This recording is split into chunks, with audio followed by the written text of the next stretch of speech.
The sixth episode of Andor mirrors the third episode in its climactic arrival after the previous two episodes slowly building towards that moment. And the music gives some slightly new variations upon the show's two established themes so far. This is Star Wars Music Analysis.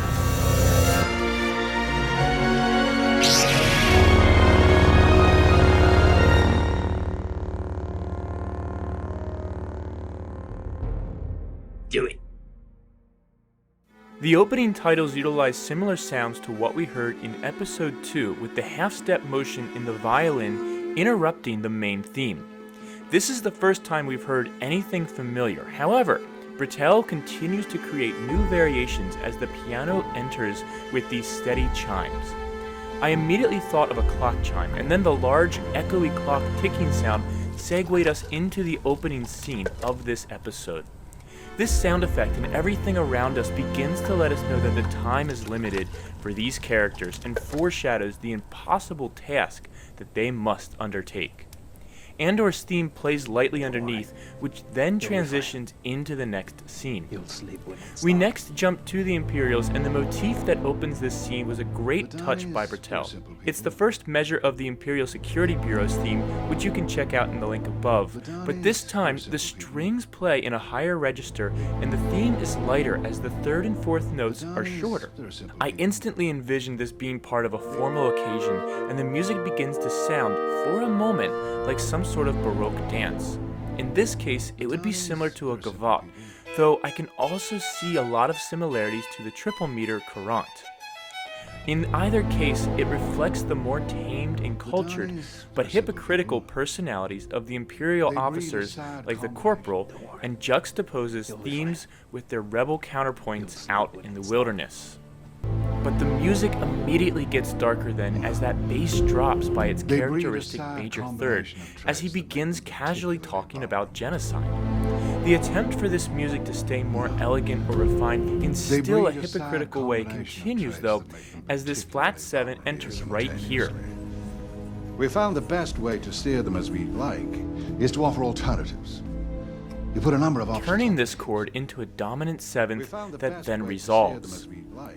The ISB theme comes back again as the Imperial troops nearly discover the rebels, but then quickly disappears again. And as the men march behind the Dahani, there's a moment where you can actually hear Andor's theme combined with motifs from the Imperial theme. The half-step turn ornaments his theme, and it reflects Andor and the entire squad being in disguise here as Imperial soldiers.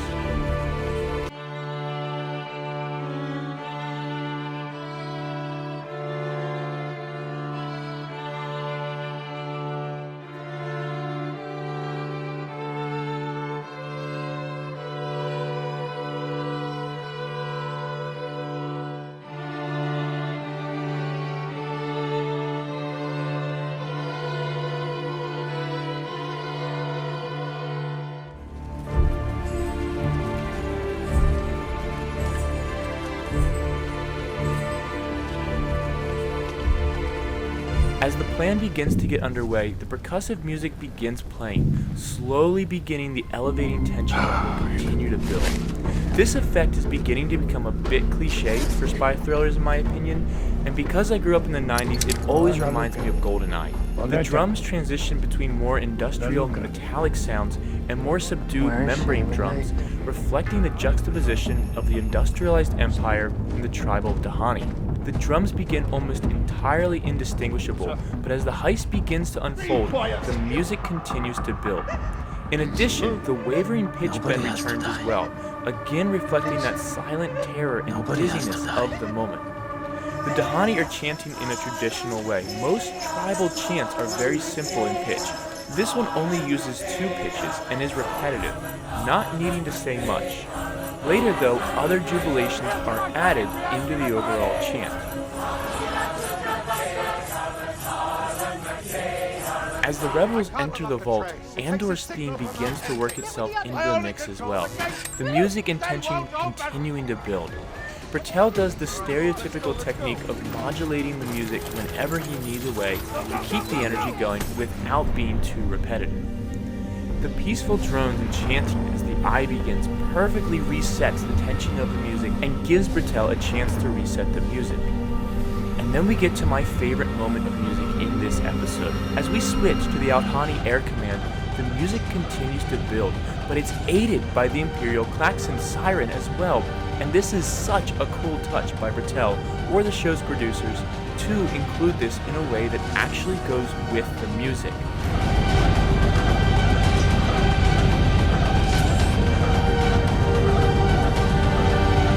I'm not sure if the klaxon was added first and then the music follows its tempo, or it was added after as a sound in the track, but I love it. It follows the music on the second and fourth beats, similar to the way a snare adds syncopated tension in rock music. And it's clearly been altered because when we compare it to the pace that it sounds on the Death Star during The New Hope, this klaxon sound is much faster. And the same effect is used during the Andor trailer as well, but I never really gave it much thought until now. But this is my favorite musical thing that this show has done so far. Andor's theme sneaks in again as the gunfight gets underway, the drums now pounding in the background. The klaxon plays again, adding more complexity to everything happening, and Andor's theme continues to find its way through.